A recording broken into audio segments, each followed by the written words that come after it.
Hi, Keith here with Rebel Civics. Today I'm going to do a different kind of episode. I'm going to talk about traveling with firearms. I've done it by plane and car and boat within the United States. Only a little bit international. I'm going to focus on within the United States.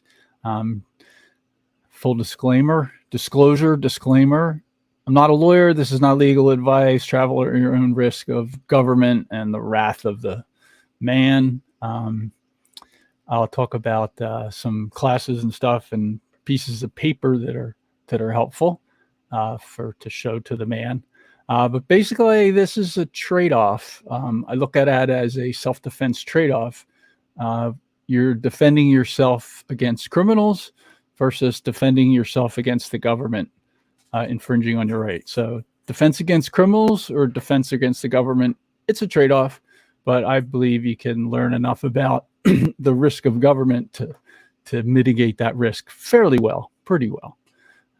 So you want to defend yourself against criminals or against the government. But then I repeat myself. So the first thing I want to talk about is the firearm selection. So for self-defense, primarily I'm talking about handguns. I think my personal view for travel, even if you like a shotgun or even a rifle for home defense, traveling, it's just too big and can't hide it and can't store it away easily. And so I don't think of a shotgun or a rifle as something used for self-defense travel. I'm not going to talk much about hunting travel with firearms. You certainly do that. You see people in planes with rifle cases, but I don't know anything about that. I don't hunt. I'm a pescatarian, so that's not something that's in my wheelhouse at all. So I'm not going to talk about hunting and hunting type rifles. So I'm really just going to talk about handguns. And I'm just going to talk about what I do and what how I've used to do this. So a bunch of stuff before you go. Got to do some work. You need to do some research. Need to pick what you're going to bring and how you're going to lock it up. All that's very important because the differences between states are enormous. So what would be a perfectly normal, everyday legal activity in one state can put you in jail for 5 years in another state. The U.S. states have a huge variety of differences. And that's one of the keys here is understanding what the different states require. So the first example I just wanted to bring up, or the first question, once you've decided what handgun to bring, is magazine size.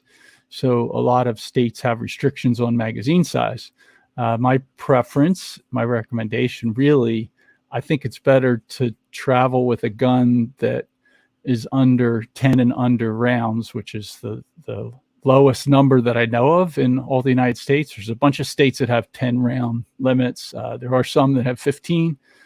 These things vary constantly, but one safe thing to do to just avoid questions is you bring a gun that the standard capacity is 10 and under. The first thing I was going to share, I got a whole bunch of research to show you guys.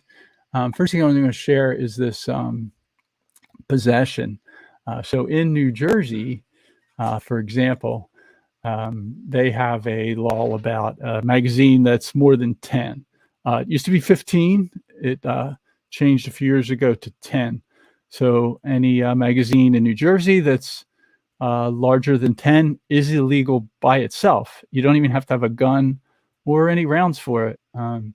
The fine and sentence is up to 18 months in prison, 1 to 5 years probation, fine of up to $10,000.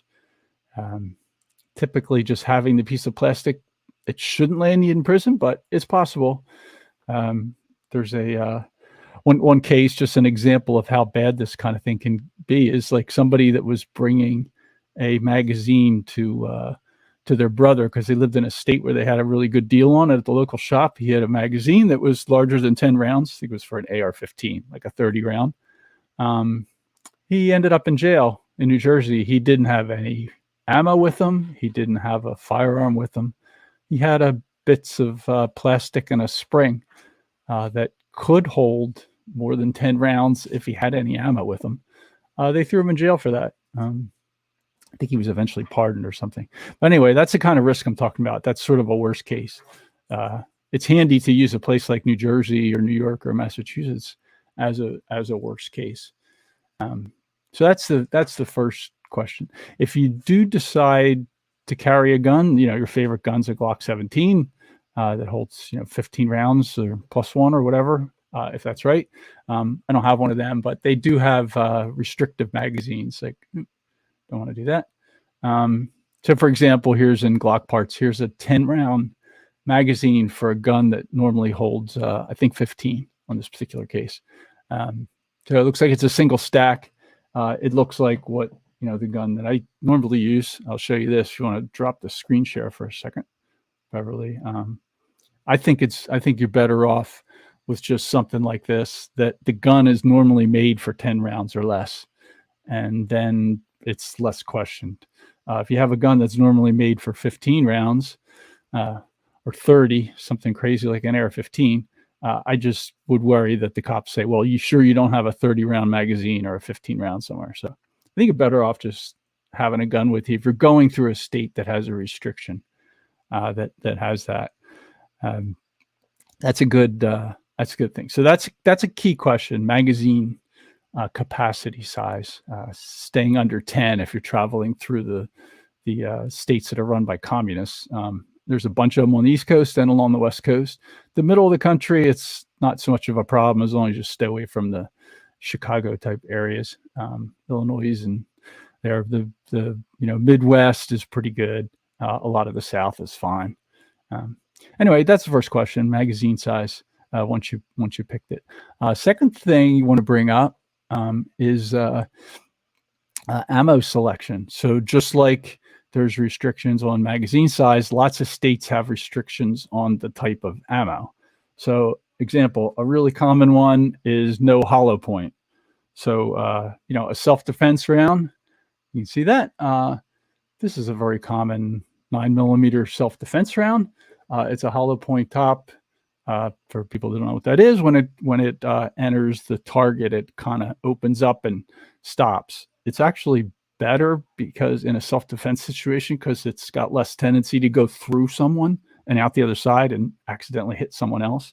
But that doesn't matter. They don't take that sort of thing into account. So New Jersey, again, for example, this will let you in jail. This one's fine. So this is fine. So if I'm traveling, I just put like regular old range ammo in the gun and just don't even have any of this with you. Take it out if you normally carry with that. Take it out, put it away. Don't bring it. Don't have it in the car. Don't try to bring that on an airplane. Just use regular ammo.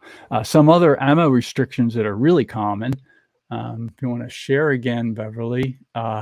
Teflon coated, you hear these called cop killer is the name that anti-gun enthusiasts use for them. Armor piercing, quote unquote. They're not really armor piercing, but they are a little better at a harder target. I think they're originally created to for somebody in a vehicle or something like that. But anyway, the practical matter of this is that there are some states which are otherwise pretty good on the right to keep and bear arms and to carry that ban ammunition, say, coated with Teflon or made out of certain material or casing or some other format for that. So here's a list. This is just in Wikipedia of what a Teflon coated. This is a partial list. This is not the place to get this information from. What I do, my advice here is just stay away from Teflon coated ammo that's meant for anything. Just regular ammo, this type, what I showed earlier. No, don't do Teflon coated. Definitely don't do any other kind of coating that's helped to penetrate. Actual armor piercing is not really what they have. Like armor piercing ammo, like real armor piercing, like that the army would use, military, it's like depleted uranium shells. Like the bullets are made out of something different. A lead bullet with a copper jacket. coated with Teflon probably shouldn't be called that. Again, I think I mentioned it. This is just a historical thing that it got spread around cop killer. They call them cop killer bullets. And so a bunch of states banned them. It's probably dumb, but the highlight of this show is traveling safe from government, as safe as you can get. So anyway, yep, don't take Teflon coated bullets. Take just regular lead bullets. Some of the things I got a list here. Tungsten is good. Iron alloys, brass, bronze, beryllium, copper, and depleted uranium. Like those are actually armor piercing. Don't go driving around with any of that in your car. If you have any of that, leave it at home. Unless the zombie apocalypse, maybe you need it for that. Anyway, so yeah, ammo selection is important. So just regular old ammo. The next thing I was going to bring up by state is where you keep it. So the first thing you need, or I recommend, and I do, is you want some kind of a container if you're in a place that doesn't allow you to carry it. Maybe doesn't even allow you to have it in your center console of your car. I happen to have a vehicle with no trunk, which is a problem in some states because when the restriction where the firearm has to be unloaded in a container, there's a bunch of states where a glove box and a center console don't count. If you don't have a trunk, you need something to lock it up in. So I was going to show you one thing here. This is a Hornady. We're sharing, right? This is a Hornady lockbox. I guess they don't call it a safe. I tend to call it a safe because these are pretty solid. You could drive over it with a car, smash it with a hammer. This particular one has a barrel lock, which is great. That's more secure, harder to pick, harder to bust open with a tool. And it's got this cable thing you can pop into a little slot. And the other end of this cable on this kind has a big eye loop on it. So you can loop it around something. If you're staying in a hotel, you can loop it to the frame of the bed. In a car, you can loop it to the seat. Makes it very hard to get in a smash and grab stealing effort. If your gun's inside there, your magazine with the shells is in there, and that's locked, that's pretty secure. So want to carry something like this. There's also plastic ones that are a little easier to get into. Hornady is just one. There's other manufacturers. So yeah, if you're driving across state lines, going through states where this matters, and I would suggest even doing this anyway if you're traveling, even if you're in a state where you can conceal carry and have it in your car readily available and bring it into a hotel and a restaurant, it's possible you could have to go somewhere traveling where you can't take the gun. Some simple examples, even in a really good state, suppose you have to go to the hospital. Suppose you get admitted to the hospital while you're traveling. Suppose you have to go into a government building for paperwork or something. Some states have restrictions in restaurants and bars. You can go into a restaurant, but you can't drink, or you can go into a bar, but you can't drink, or other states have no restrictions. So there's lots of places, if you're traveling for an extended period of time, you might have to go into a place where you can't bring the gun. My preference is to put the gun, if I got admitted to the hospital, I would want the firearm to be locked in a safe and locked to the car or something, or maybe inside the hotel. So this is a good thing to have. They're pretty small. This particular one weighs about 5 pounds with the cable, and the with the gun in it, it's under 10 pounds. So you could check it. TSA is fine with these. So this kind of case is good. Another thing, there are some states, I don't know how many, but New York is one where ammo has to be in a hard-sided lock container. So some kind of that could be plastic. I don't think of that as that dangerous or concern, but you might want to have some hard-sided little plastic case you can, with some kind of just a small lock, a luggage lock or something on it, that you can put your ammo in if you have more than would fit in a case like this. Also, there's states where, I'm going to talk about states more a little later, different states about how to tell their rules, but there are states where if you travel through them, the gun has to be in a container, cannot be in a center console or a glove box. It cannot be accessible to the driver. It has to be locked, and it has to be unloaded. And in some states like New York, last I checked, which was last year, I looked this up, the ammo also has to be in a hard-sided locked case, separate from the firearm. So that's kind of the extreme. And you say it's if you meet the extreme, like you could just look at New Jersey, say, or New York, I think is actually worse. Massachusetts is pretty bad. Look at one of those states if you're going through that. If you meet the requirement of those states, chances are you're fine everywhere else you're going. If you meet the requirements for New York and you did that on a drive from Florida to New Hampshire, for example, you did what you have to do in New York, you'd be fine everywhere else. As long as you didn't have a magazine over 10, as long as you didn't have a firearm that's restricted in those states. AR-15, for example, could be illegal to buy, illegal to own. Stay away from a gun like that for traveling outside your home state if they're allowed. Anyway, so where you keep it, where you carry it, in a car or in a plane or in a boat, that matters. Okay, I think that's the last thing. So I was going to talk about driving.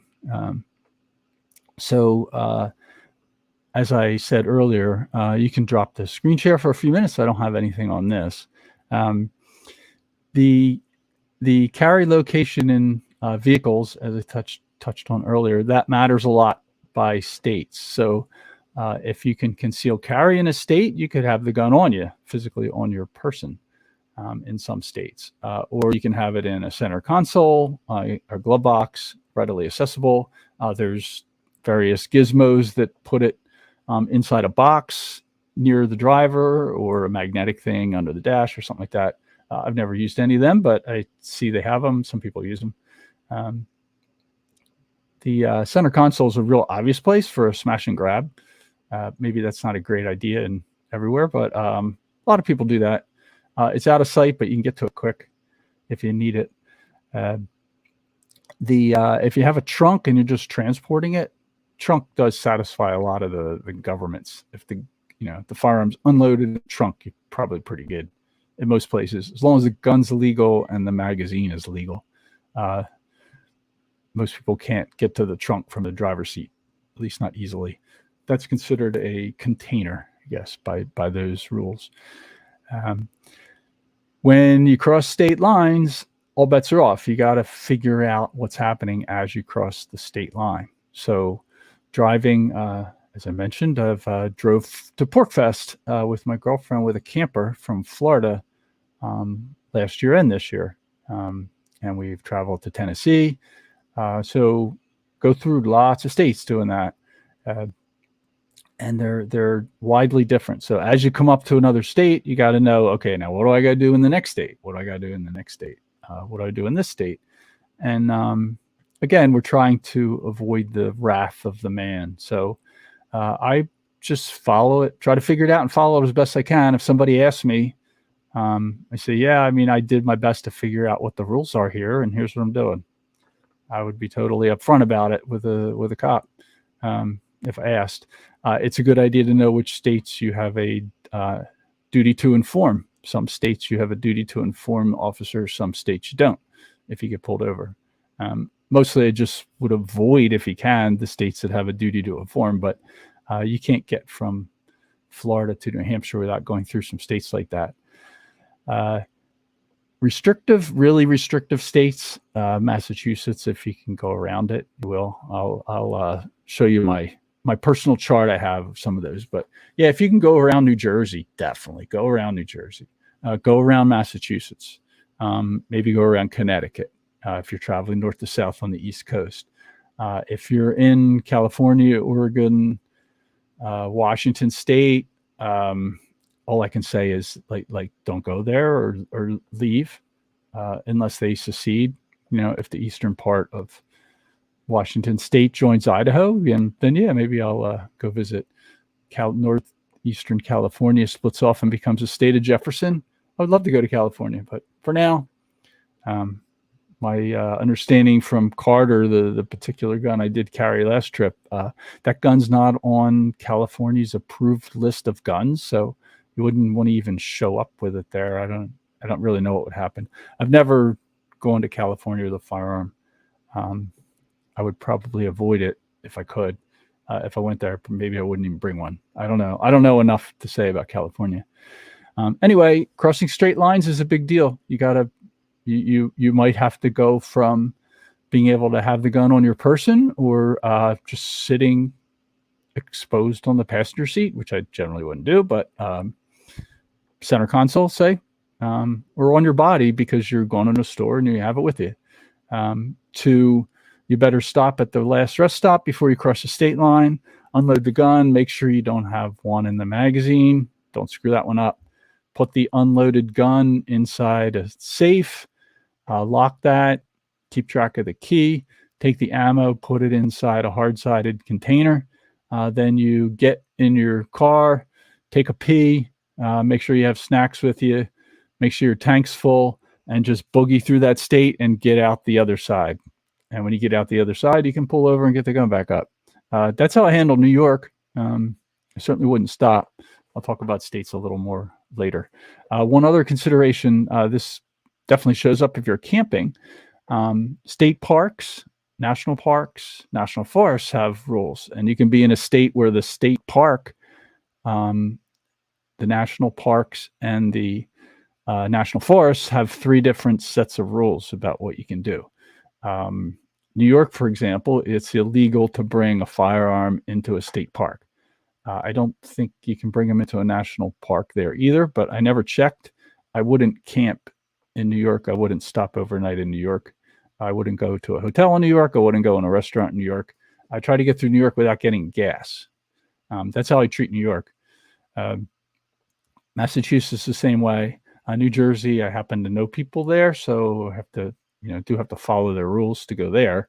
But anyway, the best way to handle those, the states run by communists is to just either go around them or boogie through without getting off the highway. Definitely don't stop overnight, and don't go into a campground. I wouldn't go into a campground. I mean, to me, camping is, especially in remote national forests, if you go to a, boondock spot, it's not even a site, like that's a place to have a firearm with you, in my opinion. So don't camp in New York, certainly not in New York State Park. Can't go to the Adirondacks, It's a shame because they're beautiful. Drove through it on a motorcycle last year, but I didn't bring a gun with me. We were staying overnight. Anyway, so that's a consideration, like where you're staying. Hotels are a consideration. That varies state by state. Also, states have what they call enforcement. So the state enforcement of quote unquote gun-free zones, that varies by state. So there are states that restaurants, bars, you can go in with a firearm. There's even a state or two where you can go into the state legislature building with a firearm. I think it's Vermont or New Hampshire. Like that's a place where the right to keep and bear arms is not infringed on. You can go into a restaurant. You can go into a bar. You can't be drunk. They might, come down on you for that. But anyway, that's a thing to pay attention to with where you're going to go with gun-free zones. Some states, a bar or any kind of a business could have a gun-free zone sign, like no guns, but it's not enforced. So that's kind of a quasi statute place. A lot of places do that. So the app I'm going to show you that I look at, the concealed carry app, it tells you if it's enforced or not. So a place might have a sign, but if it's not enforced, I guess you can't get in trouble. My view on that is I would take the libertarian position on that, is if the business doesn't want you in there with a firearm, then don't go in. It is their place. So, I wouldn't use the state to force people to let somebody come in with a firearm concealed if the business didn't want it. I'd just go somewhere else. Don't give them any. All right. The I'm going to talk about is flying. So flying's another whole issue from driving in a car. So again, you want the same kind of equipment, a safe like that Hornady safe. So if you want to share again. I'm going to show the, this is just that safe again. So this is good for flying too. This size container. There's different sizes depending on what kind of handgun you want to bring. Then you have to get into the TSA rules. So I've flown somewhere than I think 6 times, including connections in the last couple years with a handgun. I brought this case every time. Several different airlines. Airlines matter. That's another thing. So the TSA rules. Here's the website, and we'll put all these websites in the show notes link on unsafespace.com if you want to look at any of this stuff. This one's pretty easy to find, just the TSA Firearms rules. This is worth reading if you're going to fly with a handgun. Just read through this. They have a little video you can watch. I'm not going to show it, but the number one rule, you can't, as everybody knows, you can't bring a firearm onto the plane with you as carry. Don't try that. If you even show up at the check-in or at the TSA with that, they might just cart you off to jail for even trying. And even if you do it accidentally. And by the way, this includes firearm parts. You can't have a magazine. You can't even have a firing pin. Like, they treat the firing pin exactly the same as they would treat a gun. So if you have a firing pin in your luggage for some reason, or an empty magazine for a handgun, they might just drag you off and throw you in jail. Like, I don't know what they would do, but they can. They generally treat that stuff like a firearm. So if you do fly, be super, super careful about how you bring it into the airport, and make sure that you don't go into the TSA line with any kind of thing related to the firearm. I don't think I wouldn't even put the manual for my firearm in my carry-on. Just avoid that totally. So anyway, yeah, you got to put the gun, the pistol or the rifle in a locked, as I say here, has to be unloaded. Don't forget to check the magazine if you carry one in there. Locked hard side container, check baggage only. Secondly, the ammunition has to be somewhere else. It can't be in the gun. So it's unloaded. Where the ammunition has to be kept is different for airlines. For example, the TSA allows you to have a loaded magazine as long as the ammo is legal, but American Airlines doesn't. So I happened to, the last flight I did to Montana, I got a new hat, by the way. Montana is certainly a good state for firearms, no problem there. But the American Airlines that I flew with, they have a rule about the magazine, about how the ammo is carried. I'll show you that in a minute. When you get to the airport, you have to declare the firearm. So before I go into the airport, unload it, check the magazine, double check it, show it to somebody else if you want. Put it in the safe, lock it up, put the ammo in a container that the airline allows, and you go in and you just say, I'm declaring a firearm in my checked baggage. It's unloaded. It's in a safe, locked safe. And most of the time, but it didn't happen all the time. It didn't happen in Montana when I returned. The TSA agent is going to want to see that it's unloaded. So I just asked, like, do you want to see it? And they've said yes every time. If you know what the rules are, my experience, they'll be super happy. They're like, it's no problem. So I've checked a handgun in Florida, Vermont, Maine, Montana. Every case, they were fine. It was not a problem. And everybody acted happy. Sometimes they'll say, like, they'll actually make a comment. They're happy that I know what the rule is. For example, I went to Florida this time. I'm going to show you that too. Here's the American Airlines, which is, so as I said, good idea to check your airline before you show up. Firearms, again, unloaded, locked hard-sided container for the firearm. Rifle cases require a lock on each end. I don't know if this is a TSA or American Airlines, but a long rifle case, you got to have a lock on both ends if you're bringing a rifle. This is an American Airlines requirement, not a TSA, but it has to be in the original manufacturer's packaging or something specifically designed to carry small amounts of ammunition. So I just brought you something like this. This is a good thing for flying. If you can see it in the little picture on the side, but it's just a plastic case. I wrote a sticker. I wrote 9mm on it. I have a 10-round magazine weapon. Put 10 rounds in it. If you need more when you get there, get it. They do have ammo limits. You can carry more than this. You could carry a 50-round box if you wanted, but they do have a limit even in checked baggage. I would just bring the minimum. And if you're going somewhere and you want more, just get some more there. Don't screw around with trying to fly with it. And to put that in the checked baggage right on top.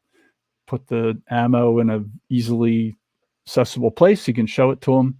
When I checked in Florida last month, going to Montana, they said, somebody had just come in with a Ziploc baggie filled with ammo. It was like, no, they have to confiscate it, or you have to go back and put it out in your car. They won't let you in. The TSA won't allow you to do that, but the TSA does allow you to have it in a magazine like this. You can have it, the magazine loaded. Anyway, check your airline. You may want to pay attention to which airline you fly with if you're traveling.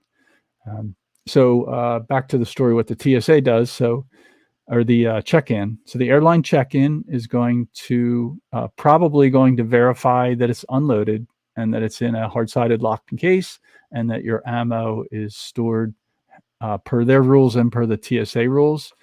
Then they put what American Airlines has done the last couple times. They put a tag, and I brought a tag out. Oh no, I don't have the sticker. Yeah, they put this tag. So they put a firearms. You want to drop the share for a second so I can show you what they do. They put a firearms unloaded. That kind of verifies that they checked it to the TSA if the TSA looks. And then you have to sign the back. They put their name and stuff. It has kind of the policy on the back of it, date and the number of the person that looked. So they stick this in there. Then they put a tag on it. American Airlines does this. It says it's red, return to baggage safety officer. I don't like that they do this, but it does identify the bag. But it doesn't really say what's in it. The first time I flew somewhere with a handgun, I forgot which airline it was, 4 or 5 years ago or something. They put a big red sticker on the bag that said firearm. And then they just let it go down the belt at the destination. And I was like, what? That's a crazy idea. So I didn't fly with that airline again. My understanding is they don't do that anymore. But I thought that's a dumb idea. What American does right now, they put this on the bag, on the handle. When you get to your destination, it doesn't go out on the belt. It goes to the baggage safety officer. So it can take a few extra minutes to get it. And you just go to the baggage safety officer, you show your ID, and they give you your bag. They probably know what's in it, but there's multiple things. It's not just firearms. You could have, there's various things that you can fly with that have to be treated separately. All right, the case, you can put it in a safe, a hard-sided lock container that has a TSA lock. I wouldn't do that. In a place like in Montana, when I checked in Kalispell, Montana, the airline agent didn't even want to see it. He just, they looked and saw there was a safe in there, and they were fine. They didn't need to check it. That's a place, as far as firearms, they probably see so many firearms, they don't even bother. She said the TSA may want to look, so I had to hang around until the bag went through the inspection.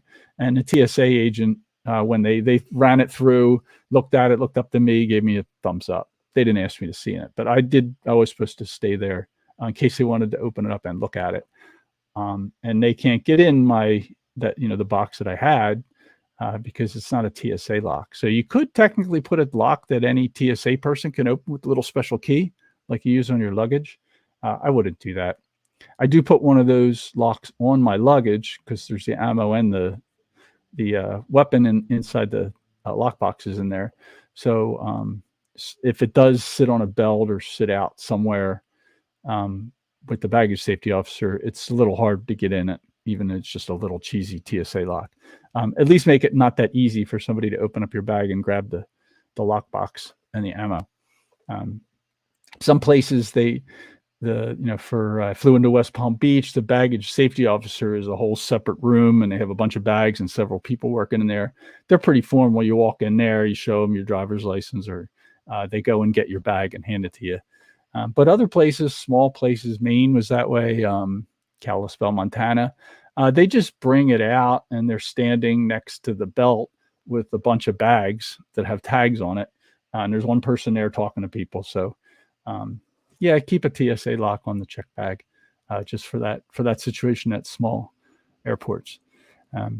Anyway, as far as time goes, allow a little extra time when you're flying. So you need, you got this extra step with the check-in agent for your airline. They have to fill out a form when you declare it.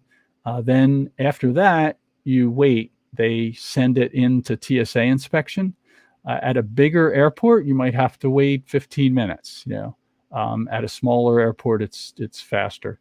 But you do stand there at the check-in, just stand to the side of the line, usually is what they've done, and wait until the airline agent tells you that the TSA accepted it.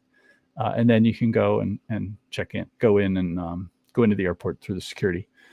But yeah, stand there and wait. You can leave and they'll call you, but generally, I think it's better just wait, because if they do need to look into it, they'll call the airline agent, and the airline agent, they'll bring the bag out.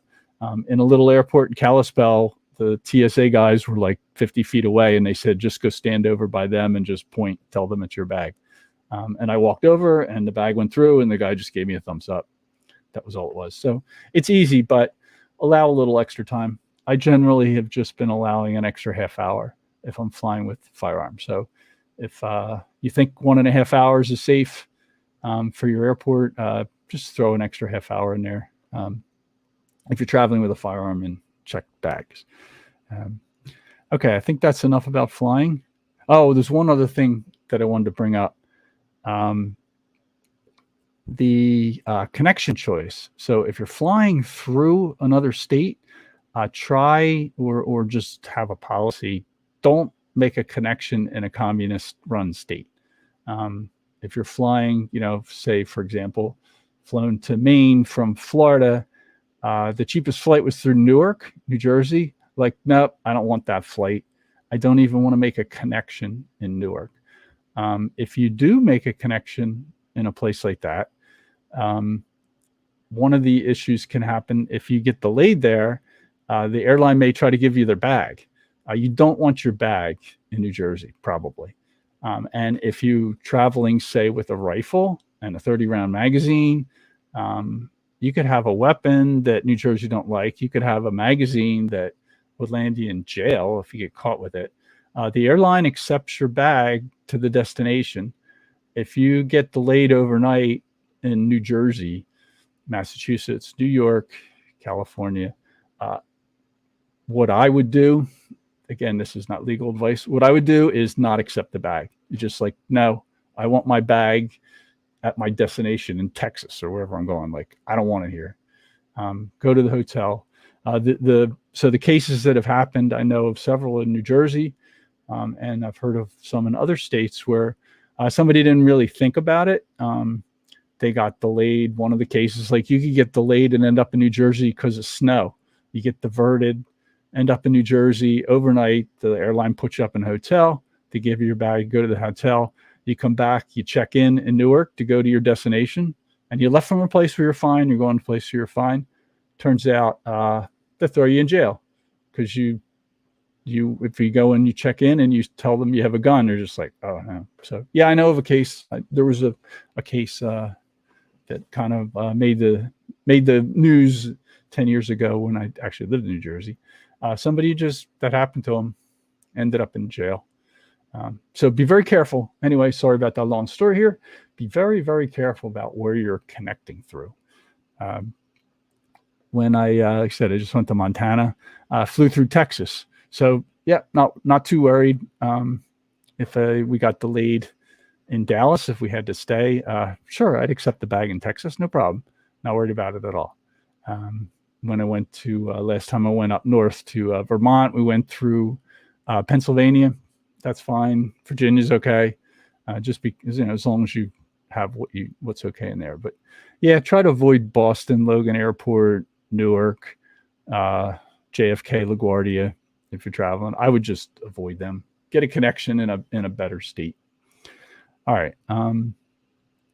I think that's enough about flying. I was just going to briefly mention boating. I've only done this a little bit with other people, and it's pretty much international. But within states, it's same kind of thing. If you're traveling down the waterway or down the coast in another state, now a boat, nobody really looks. It's the same kind of thing as a car. But I would do the same thing in a boat. Is just keep the mind where you're going to stop. I don't think I would worry much about state water. So if you were, say, going, from, New England down to Florida offshore, I wouldn't worry about it. But you might want to, if you do have something with you, you might want to think about potential places you'd stop in an emergency. If you think like we might have to go to Charleston to get fuel or whatever storm comes, think about where you would stop on the way. And don't take something there. Like the example I brought up about ammo, don't take ammo that's illegal in a place you might have to stop if the weather gets bad or you have a mechanical breakdown in your boat on an offshore trip down the coast, for example. I've a couple times been in other countries by boat, sailed in Bahamas and Turks and Caicos and Dominican Republic. So I've had the confusing but interesting experience of like declaring a firearm in Dominican Republic to local police who didn't speak any English. That was fun. It's good for your Spanish. Place like that particular place, while you're in the harbor, you have to turn the weapons in, which is a weird one. And then when you go to another town, you get them back and then you sail on. I don't really understand that, but that's a rule. Again, I'm not talking much about international. It's another whole ball of wax. I did look into Canada, but I don't have the COOF shot, so I'm not allowed to go. Wasn't allowed to go to Canada anyway. The last couple of times I've been up north, but the pistol I had with me is under 4-inch barrel, which is not allowed in Canada. So there's a second reason not to go to Canada. The rules are totally different. I don't even know if the province rules in Canada are different. Not separated by states. Anyway, that's pretty much all. Not too much about boating and international. I was going to mention permission slips from your state. I call them permission slips. A license. Basically, they're saying you don't have a right. For example, Florida, you're not allowed to conceal carry without a permission slip from the state. If you're going to bring a firearm, I would just get that. Like whatever your state has, even if you're in a permitless state, like New Hampshire, where if you're 18, you can carry. A lot of those states, or maybe all of them, have a way to get a piece of paper that you can show people. Government agents and various types of thugs, cops, and that sort of thing. They love little permission slips. So I would carry whatever kind of permission slips you have that show you did this or that or the other thing. So, for example, we live in Florida. My girlfriend and I both have our it's called a concealed weapon license, which is not too hard to get in Florida, minimal trading. So I carry that with me. We carry our cards. Either one of us can take possession of the gun. The rules are the same for both of us.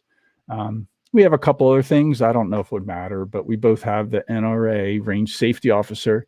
So I usually I don't know if it would help, but I'll throw my NRA RSO card in there in my bag. We both have the Florida, it's called a K license. It's an armed security, like to work as professional armed security. We didn't apply for the government license yet, but we took the classes and did the qualification and all that for security guard, professional security, and then armed security. I don't know if that would matter, but anyway, I just think in general, if there's some permission slips that you can show government people, they love that stuff. So I think that's a good idea. Insurance, I don't have insurance, but I've heard that's a good idea. I don't know much about it. Just wanted to bring that up. think I already talked about some of the state examples. Next thing I want to show you is concealed carry. This is the USCCA map. So this app, just look up USCCA. They have a phone app, which is great to have when you're traveling. This is the web version that I'm showing here. I'm just going to make sure. Yep, it's showing good. You guys can see it. So when you bring this up, it'll be all black. And then you just click on your state. So I clicked on Florida. What it does, this is for concealed carry. Green states are, you're fine. So because me and my girlfriend have a Florida concealed weapons license, everywhere green we can carry. The ones that are yellow, we can carry with restrictions. Some of these off the top of my head that I know, like Tennessee, the restriction is you can't have Teflon ammo. Okay, no problem. Don't do that. I think Kentucky's the same. West Virginia is something about ammo. Some of these are magazine size. There's various other restrictions. So the green ones are simple. The yellow ones just mean you have to check something out. In general, pretty much all the yellow ones are fine to carry because I kind of do the worst case scenario for what I bring. So don't bring ammo, bring a 10-round magazine. Don't bring any kind of fancy ammo, bring regular old boring range ammo. Have a case with you just in case. You need to go through it. So some of the states that are red here, Maryland, of course, DC, of course, New Jersey, New York, Connecticut, Rhode Island, Massachusetts. The standard hit list. Be careful there. And of course, the West Coast, California, Oregon, Washington. I don't actually even I don't know what the restrictions are there. I know they hate guns. They hate the whole concept that people can defend themselves. They hate the concept that if the government wanted to infringe on the right of the people might be able to stop them. The whole point of the Second Amendment. So, yeah, you don't see, stay away from them. So anyway, driving, like the example I brought, driving, we went through Florida, Georgia, South Carolina, North Carolina, and Delaware, Maryland, New Jersey, Pennsylvania, New York, Vermont, New Hampshire. We went to PorcFest, the Porcupine Freedom Festival. The best thing to do is go around New Jersey if you can. I stopped and visited somebody, so we did actually stop there. But if you can go around New Jersey, do so. It's a very common thing here in Florida that the snowbirds come down from the Northeast. Lots of people say, we go around New Jersey. We don't go through New Jersey. There's multiple reasons to do that, I guess. Same for Connecticut, Massachusetts, easy to go around. New York's a tough one to drive through because you can't go to Canada. There's actually no way to drive without going through New York. So like I said earlier, the way I handle it is to get up into Northeast Pennsylvania around here, get gas, pee, get some snacks handy in the car, and then get on a highway. I've done some rural roads, but prefer highway. Just kind of boogie through and then pop into this little spot in Vermont. It's only like 2 hours or so, 3 hours if you try to get over to here. So do that. Maryland, the last time I went through Maryland, see this little skinny part right here? That's like 15 minutes. So you can do like 15 minutes in Maryland. So when we went up this year, we took the ferries and bridges. This part's about it's under an hour in Maryland. It's no more than, say 100, 150 miles from DC. That's uncomfortably close to DC, but if you kind of hold your breath and get by, I'm fine with that. And we took the ferry to New Jersey. Delaware's fine. Delaware's actually, it's kind of funny. There's like little green Delaware sitting in the middle of all these the red bastion of communist-run states. I hope Delaware can hang on a little longer, but the people that have been in charge, it's slowly getting more and more restrictive, I think. Anyway, that's how I handle them, called to go around. Let's see this. And so if you want to go more into a state, so like I said, you bring this up, you click on your state. This particular setup is if you have a concealed weapon license. So if I clicked on a different state, Kansas, it'll show you where you're allowed to, the green is reciprocal, same kind of thing. I don't know anything about Kansas. Looks like it's pretty good. A lot of reciprocals. Anyway, I'm going to go back to Florida. So Florida, green, yellow. If you want to get into a state, I'm just going to pick one, say New Hampshire. This also shows you the laws. So the next kind of step is, all right, how about the details? Like, can I carry in a vehicle? If it's a yellow state, what are the restrictions? This website or the app on the phone for traveling is handy. It's got all kinds of good information in it. So here's a little summary. New Hampshire is a good one because New Hampshire is a shall issue permitless state. Basically, I mean, their law is if you're 18 and you're legally allowed to have a gun, then you can conceal carry or open carry. You can go into a bar or restaurant. That's not restricted. It'll have these things. This is a good thing to know. Is it a castle doctrine and a stand your ground state? Do you have a duty to retreat? I'm not going to get into what these are, but people that are have firearms probably know. This is a good thing to know for every state you're in. Is it a castle doctrine state? Is it a stand your ground state where you do not have a duty to retreat, or is it a duty to retreat? For example, New York, you have a duty to try to retreat if someone is attacking you. You can't just stand there and stand your ground. Most states, New Hampshire is a stand your ground, Florida is a stand your ground. You don't have to retreat. You can defend yourself, including if you're in fear for your life. You can use lethal force to defend yourself, potentially lethal force. Anyway, here's some good summaries. Then it gets into a nice chart here. You can look up, can you open carry? Do they have permitless carry, which you already know you can carry here because it's green. Then age, weapons other than handguns. So this is common. The handgun license doesn't allow you to carry weapons other than handguns. Some places might allow you to carry a knife. Maybe the knife is up to 4 inches. Tasers, stun guns, pepper spray. That's a good one. Just as a side note, don't fly with any kind of a sizable pepper spray. In Montana, we did a lot of hiking. So they have a massive, I mean, everybody wears one on their belt. We each had one. You can't bring that out of the state by a plane. It's something like 10 times the size of the maximum pepper spray you're allowed to even have in Florida. In Montana, they're all over the place because you don't want to go hiking without it. In fact, I'm digressing a little, but yeah, having a 9mm on you hiking, which I might do depending on where I was. Don't try to shoot a bear with that, especially a grizzly bear. You got to be really in a bad situation. You probably just make the bear mad. Way better off with a big can of massive hiking Rocky Mountains type pepper spray. But don't bring that on the plane. In Montana, when you check into the airport, we were in Kalispell, northwestern Montana. The signs about bear spray were bigger than the firearm ones. Like, don't bring bear spray into the plane. I think they're more worried about bear spray than firearms there.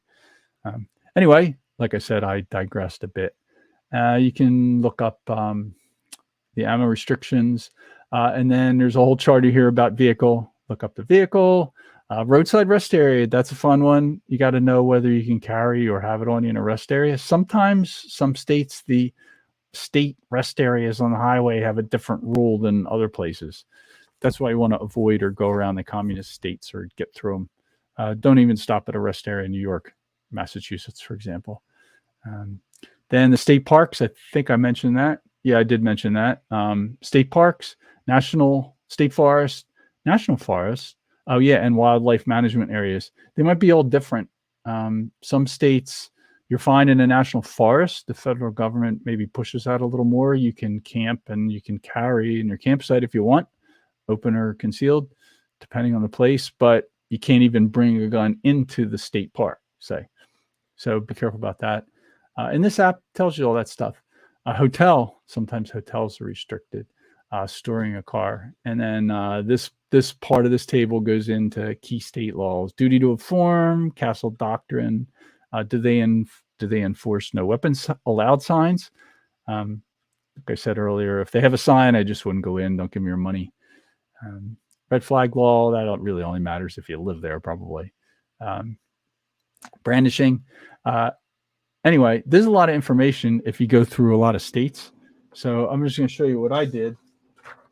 And Doing this show made me finally type this up, because the thing that I had would have been embarrassing to show you on Rebel Civics. I just had a scribbled thing on a blue line pad.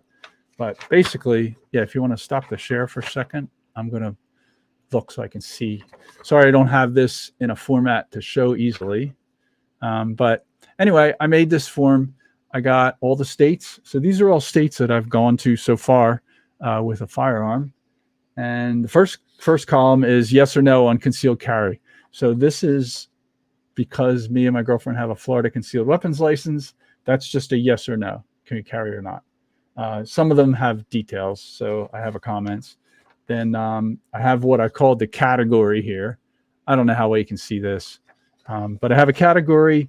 I have two categories: don't stop and go around.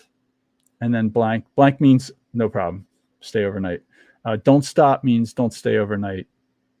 Try not to stop for gas. You say that's Maryland, New York, DC, if you had to go there. Those are my don't stop category. Then go around is even worse. If you can go around, DC is a go around. New York's a don't stop, because it would be a go around, except for it's too big wide and you can't go around without going into Canada or by boat. I wouldn't even count a plane. I didn't mention planes, but planes is the same kind of thing. In a plane, I had a plane for 10 years, by the way. I wouldn't fly over New York, even if I didn't plan on stopping, with a weapon that aren't allowed to have in New York. Or if I did, I'd have it in a safe as if I was driving through. That's kind of the same as a boat. Sorry to digress this, but I forgot to put flying on the list. I'm talking about private plane flying. Yeah, if I was flying over New York in a private plane, flying myself, I would put the firearm unloaded in a metal case and the ammo in a hard-sided lock container, just in case I wanted to land. Maybe weather got bad or I had to pee or whatever the reason would be. Treat it the same as what I talked about with a boat. Then I have another column here I called carry in vehicle. That's like a yes with notes. So yes or no, like for example, Maryland, only unloaded lock compartment. Yes, no license needed. New York's basically it's pretty much a no. And I have notes, and I haven't done it yet, but I'm going to add a duty to retreat, duty to inform, and stand your ground and castle doctrine, which is just kind of yes or no column. And the reason I did this is because, like I said, driving from here, we drove from here to New Hampshire, from Florida to New Hampshire, up the coast, all the coastal states. Then we drove back west. We stopped and visited Beverly in Western Pennsylvania, and then we went back down through West Virginia, Tennessee. We almost went in Kentucky, but not quite. And we came back down that way. So there's a whole bunch of new states down there. So anyway, my girlfriend gets tired of me doing this, but I'm like, no, we have to worry about this every state that we go into. So yeah, just keep track of that. So that's what I do for that. Boy, I'm really going on and on here today, aren't I? My screen is getting lighter.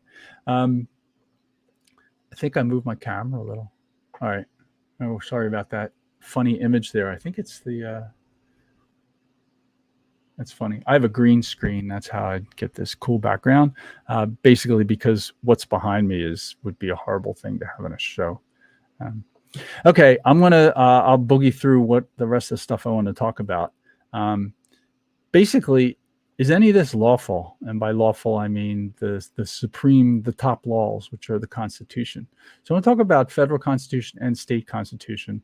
You people that are tired of hearing me talk about the Constitution, you could drop out now, because none of this has practical applications for traveling right now. But it's interesting to follow. One example is the recent New York Supreme Court case where they overthrew or said New York isn't allowed to have their super restrictive carry thing. So I'm just going to talk about a couple interesting court cases. And I want to back up to the beginning. Actually, I should back up to the real beginning, which is the Second Amendment, of course. Everybody has their constitutions, right? I think we're gonna put some of these on the as merch on the website. Anyway, Second Amendment, a well-regulated militia being necessary to the security of a free state, the right of the people to keep and bear arms shall not be infringed. Now, we all know apparently Congress doesn't understand the shall not be infringed. They don't know what that means in English, but they twist the rest of the words. A well-regulated militia is one they'll twist because they don't know what a militia is. They don't know what arms are. They don't know what a right is. I'll blast through these. Arms is from a legal dictionary at the time. Anything a man can carry or weareth to use to strike out at another. That's pretty open. It includes shoulder-fired anti-tank missiles. Certainly includes automatic rifles. Shall not be infringed. A militia is all able-bodied people that aren't in the government. That's what a militia is. They meant a militia was key to a free state, that the people are able to defend themselves. And the primary reason for this is to defend yourself against tyrannical government. So what they meant by this is that the people have the right to keep and bear any arm that a soldier would have, certainly. People had cannons at the time. So anyway, the easiest definition of arms to use to argue people are against that is the one about anything a man can carry or weareth to strike out at another. I use that one. Shall not be infringed. Okay, that's what it says. They don't care. This is a restriction on the federal government. So that's kind of where it starts. That's the Constitution. So then we get into this problem of the Supreme Court gives us their opinion. So the first thing I was going to just cover briefly, Heller. We hear this all the time. So if you want to share the screen again, please. District of Columbia v. Heller. This was a 2008 case. It's the first time really that the Supreme Court said that the Second Amendment means that the individual has the right to have a weapon inside your home, outside of the militia. So they're saying that the prefatory clause, the intro, when they talk about a militia, that's not the only reason you can have it. The reason that they had to get into this is because a lot of people claim the militia is the National Guard or some other thing like that. Actually, the militia is not the National Guard. In fact, somebody that's in the National Guard, my view is they want to be part of the militia. They have to quit. They have a conflict of interest. Something like half of the troops deployed overseas are National Guard. Like the National Guard has completely lost the entire concept of militia, the way it's run now, and the amount of power that DC has and how the governors use them. So no, that's not the militia. The militia is able-bodied people who train. So anyway, Heller's an interesting case because it was about a DC guy. So it was a guy in DC who objected to the concept that DC did not allow carrying a gun inside your house. So you couldn't even have a loaded gun. It's illegal to carry a gun from your bedroom to your living room in DC in 2008. That's clearly a Second Amendment case. The reason that a key thing about this, it doesn't even really show up here, is that the Second Amendment, no question, applies to DC because it's Congress that has the top legislative power in DC. DC is a piece of the federal government. It's not a state. It's a reason it shouldn't be made a state. Totally object to the concept of making DC a state.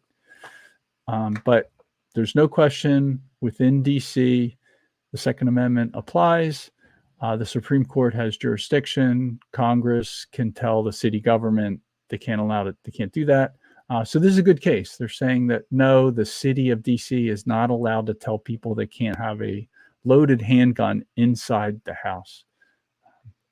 The guy was a cop too. It's kind of even funnier that the Heller that they don't allow an off-duty cop to have a loaded weapon inside his house. And I lived in DC for 7 years. I didn't have a gun at the time, but now I don't think I'd want to live there, learning what I know about DC without a firearm. Anyway, there's another aside. The next case is going to bring up. So that was the one the Supreme Court said, nope, the militia is not the reason. You don't have to be part of the National Guard, basically, is what they're really saying. You don't have to be a member of any kind of organized militia to have the right to keep a firearm in your home. The next one that kind of along the same chain, a couple years later, is this McDonald v. City of Chicago. So a lot of people probably know about Chicago. I know Beverly does. Chicago, basically, you're not allowed to do anything. Also, they have one of the highest murder rates per capita in the country, mostly by firearms. So anyway, the Chicago case was the same kind of thing as Heller, having a weapon inside your home, but applying to the state. So the problem or the feature of Heller is Heller was about DC. No question that the Supreme Court Second Amendment applies there. You don't have to get into any of this incorporation part. The problem that I have with McDonald is that it's based on the 14th Amendment and the incorporation doctrine, which is a made-up thing of the Supreme Court, that the Second Amendment applies to the states and the federal government is allowed to overrule state laws based on the 14th Amendment. There's two different ways that they argue this. The Privileges and Immunities Clause is one way. That's what the original case was talked about, that the Privilege and Immunities Clause of the 14th Amendment requires that the Second Amendment applies to state and local governments. So the city of Chicago is subject to the Second Amendment. This is dangerous, but that is what they said. The dissent, one of the dissents here, this is interesting, even though you might disagree with John Paul Stevens on other things. Stevens argued against this in a dissent. He's arguing against the principle of incorporation. So he's saying that no, the 14th Amendment doesn't mean that Heller or Second Amendment and the Heller decision applies to the city of Chicago. He objected. Now, I think John Paul Stevens just wanted to ban guns, and this was a handy way to do it. That was my 2 cents. Sorry to get into my opinion on that. But his opinion was that this is bogus because the Privileges and Immunities Clause doesn't say that. But anyway, this McDonald case is generally treated that the states are not allowed to prevent you from having, say, a loaded handgun inside your home. And I think most states don't restrict that too much, although they may do a lot of restrictions on what you actually are allowed to have. The next one's really recent. This was this year. The New York State Rifle and Pistol Association versus Bruin. So this is the one where New York, which basically no one's allowed to have a concealed weapon unless you're like a super important politician or you know somebody. That's the way the rules have been. It got thrown out by the Supreme Court. Again, they say it's a 14th Amendment violation. They talk about the Privileges and Immunities Clause.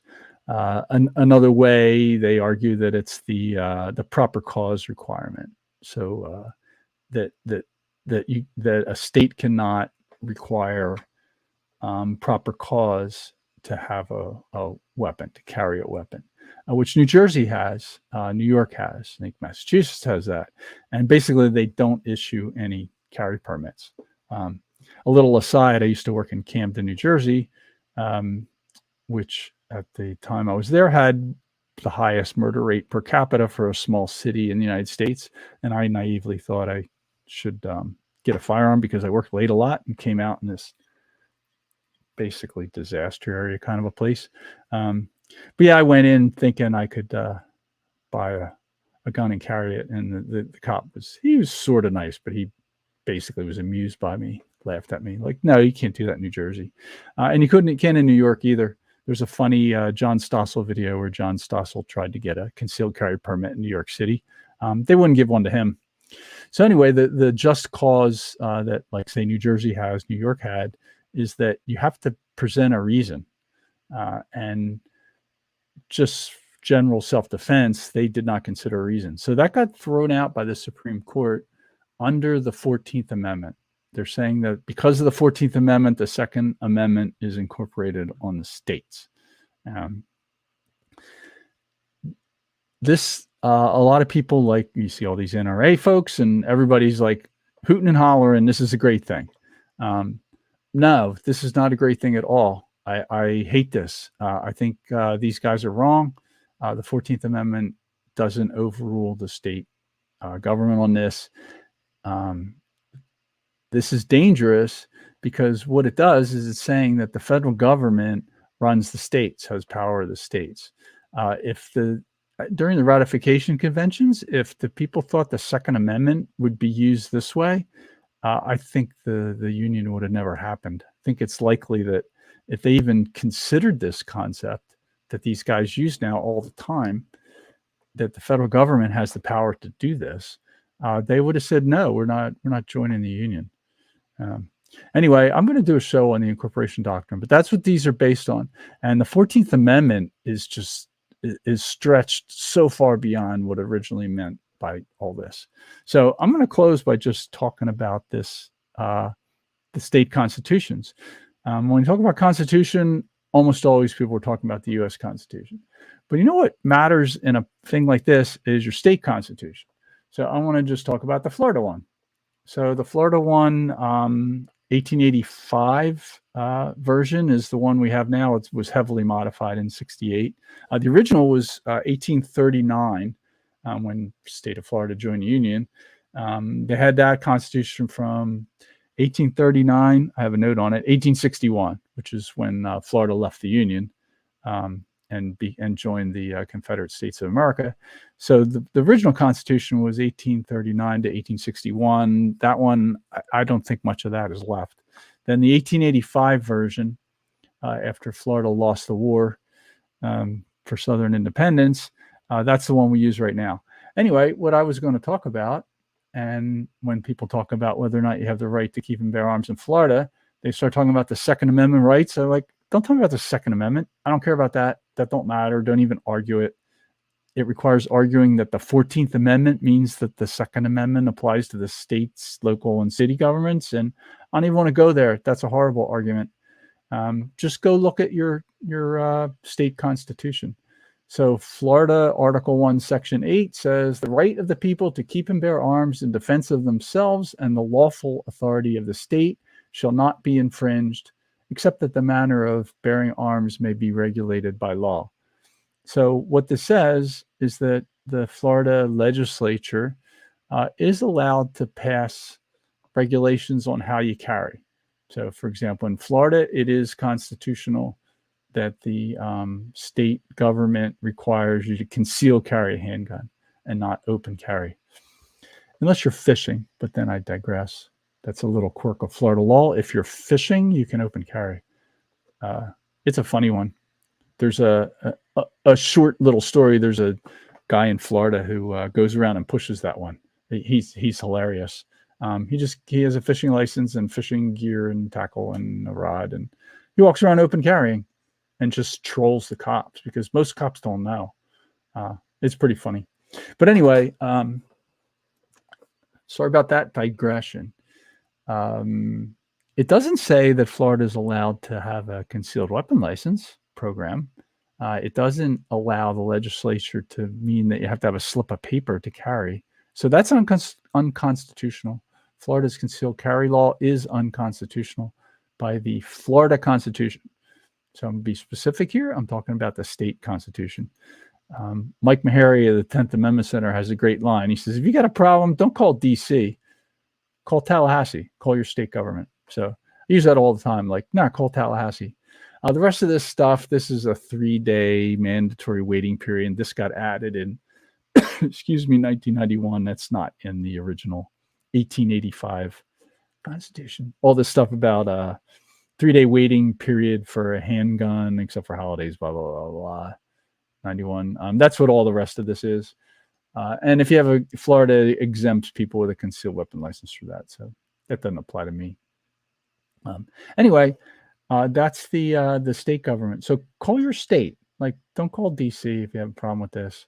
I don't like the 14th Amendment stuff. I don't like that incorporation doctrine theory because it's wrong is the main reason I don't like it. And it's also, actually, the main reason is that it's dangerous. So the point of dangerous, I'm just going to close with this to say that this New York case where the Supreme Court says that New York's not allowed to do that, if you support that, then you're supporting the Supreme Court telling New York that they have to do it. It's the same question. Does DC have the authority to tell the state that they can't infringe on the right to bear arms, or that they have to infringe on the right to bear arms, keep and bear arms? So to me, the Federal Firearms Act of 1934 and the Undetectable Firearms Act requiring metal, and every piece of federal legislation that restricts the right to keep and bear arms is unconstitutional. And the best way to handle that is to use the state constitutions. All right, you can shut off the share screen. So yeah, check out your state constitutions. New Jersey, for example, it's one of the few states that doesn't have the right to keep and bear arms. So when people argue about New Jersey, I say, well, the New Jersey Constitution doesn't have the right to keep and bear arms in it. So yeah, New Jersey's allowed to not let you carry. It's constitutional in New Jersey for the New Jersey government to not let you carry. And I don't live there. I don't live there anymore. It's run by communists. I'd rather not live there. I wouldn't want to live in North Korea either. Not to conflate those two. It's not quite as bad as North Korea. But yeah, the people in North Korea have the right to keep and bear arms. The government infringes on it quite a bit, but the right predates government. The Second Amendment and Florida's Article 1, Section 8, they just recognize that the right exists. Rights don't come from the government. So I think we'll end on that. Be careful out there. So again, this is a trade-off question. You're trading off self-defense from criminals versus self-defense from government. And again, I repeat myself. Thanks for watching. I'll see you all next time. I'm going to check out.